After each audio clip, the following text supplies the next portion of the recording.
Well, I don't know about you, but I've already worshipped, so I can go. It's been really good to be with you. It's the first time that I have actually been here to actually worship. I have been here for a funeral, and also on Friday evenings sometimes I catch up with the younger ones of this congregation, and we're doing a little bit of study in prophecy. Have a few games and that out the back, and that's really good, and I can see a lot of them there, and that was a good story they were able to enjoy this morning as well.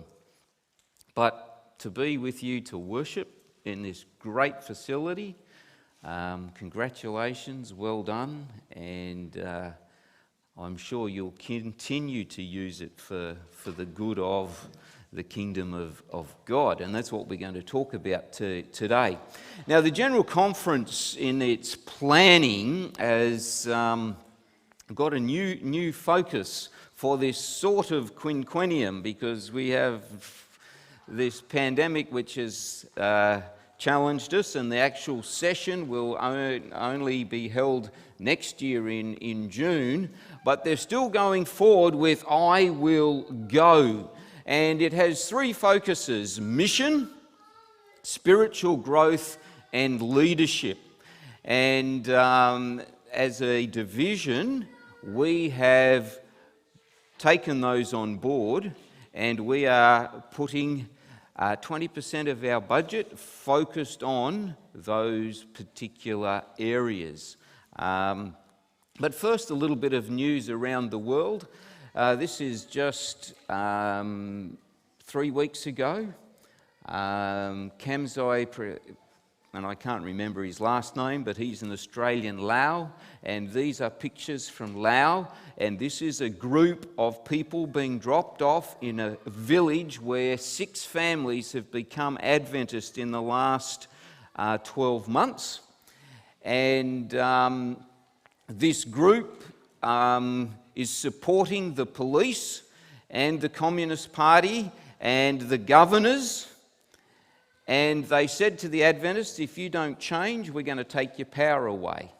And I actually have a video, but it's too long, and I don't know how to cut it and paste it and make it work. I'm not that technologically savvy. But they actually, you see pictures, when they say they'll cut the power off, it's not, just a switch. They're actually going into the houses and pulling all the electric wire out of the house. Now, they're village houses, and these people, new Adventists, in a new part of Laos, no, we're sticking with it. We believe in Jesus and what he's doing. And it's great to hear these kind of stories. Kamzai, as the leader of the church there, is actually living in Pennant Hills. And I've been to Laos a couple of times, and my uncle, who I see here, was president of that area for a while. But Kamzai as an Australian, is not allowed in Laos at the moment because of the COVID stuff, and he comes and visits me occasionally in Wahroonga and sends me updates of those kind of things. I know there are some teachers here in Australia, and let me say, yesterday I chaired the South Pacific Division Education Committee, and education in the South Pacific, despite COVID, is going really, really well. And the number of students and people that we influence is actually growing. If I took you to Africa, and there are 3 divisions in Africa, and you were an Adventist teacher, you probably wouldn't have been paid for the last 6 months. You may have been evicted from your house. because you've got no money to pay the rent or whatever. And up to 3 students may have had their parents affected by COVID, and some could have passed away.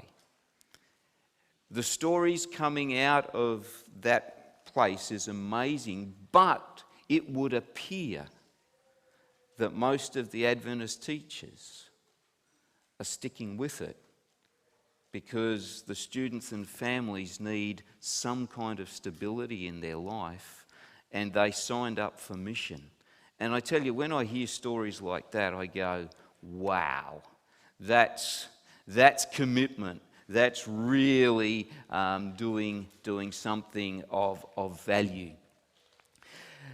In Australia next year, our church will have to report as a registered charity to the ACNC, and we have to report on our purpose. And we have a mission statement and a vision statement, and more recently we've had to have a purpose statement. And that is to inspire hope and wholeness of life in our communities. When Adventists are in the community, people should know we are a people of hope and that we inspire hope in their lives. And then also, we're about their wholeness of life and their full well-being. And we have to report on that, and that's what we're hoping that we can do.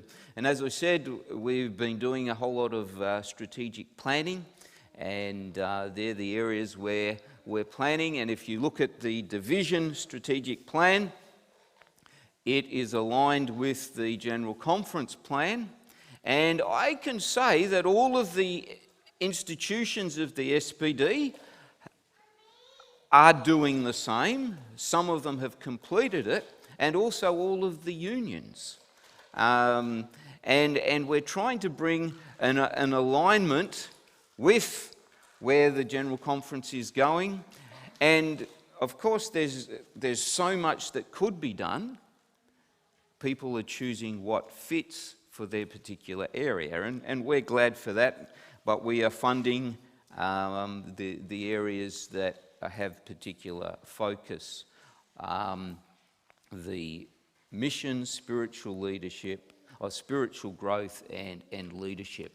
And we're focusing on this particular model of preparing the soil, and I heard it in the welcome, Helen, about the Japanese bamboo, that you prepare the soil, you sow the seed, you cultivate and wait, and eventually it will come, and we'll have a harvest. Our biggest challenge in the South Pacific are the big cities of Australia and New Zealand. And one of the ministries that is working, and we have it here on the Central Coast, is Faith FM. Now, I actually travelled a month ago on a plane, and it was kind of like, wow, do I know what these are? After a whole year of basically being here, and went to Adelaide. And I was there and took a regional meeting for the city of Adelaide. And afterwards, this guy came up. And I was talking to Helen Gray there, who I've known since I was a kid in Papua New Guinea. And he came up and he said, I recognise that voice. And it wasn't my voice, it was Helen's voice. And he said, and he wanted to talk to me as well, because I'd presented. And he said, look, this is my first time to a Sabbath thing for you Adventists. I've gone a couple of times to a local church, the Brighton Church in Adelaide, but I've come here for the first time, and the reason I have come is because of Faith FM. And Helen, you're on Faith FM. I can tell by your voice. And it was really quite an exciting experience for Helen to actually know that somebody has been listening to her in Adelaide, and she's in Adelaide, and has come along to church. And there's been a number of places around Australia where this Faith FM is really working. In New Zealand, they have free-to-air Hope TV, Hope Channel. It's just in the general television, you can find Hope Channel. And they're doing some really creative programs on local churches and what local churches are doing for the community. That particular program rates really, really highly. And every time I've gone to New Zealand, and I haven't been there for nearly 18 months, and I go to a church, without fail, someone will come up and say to me, I am here because of Hope Channel. So media is having an impact, certainly in the big cities of Australia and New Zealand.